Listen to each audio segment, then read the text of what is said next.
channel 716. We're also on Virgin Media Cable, channel 932. If you have a computer, tablet or smartphone, you can listen live to BBC Radio Ulster on BBC Sounds. You can also catch up with programmes you've missed from the last 30 days. Just search for BBC 100 700. Calls are charged at standard rates. You can also find more information and check FM and digital radio coverage at bbc.co.uk/reception. This is BBC Radio Ulster on 1341 medium wave. We are no longer broadcasting our programmes on this frequency.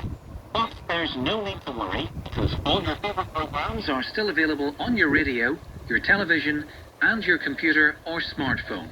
All you need to do is retune. The easiest way to keep in touch with BBC Radio Ulster is to retune to FM. You can County Londonderry.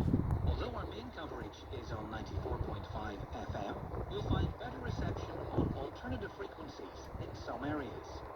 In Coleraine, Port Stewart and Portrush on 95.4 FM. In Enniskillen, County Fermanagh and County Tyrone on 93.8 FM. In Newry on 93.1 FM. In Larne on 93.5 FM. In Newtonabbey on 95.3 FM. In Ballycastle on 95.1 FM. In Warren Point on 92.7 FM and in Kilkee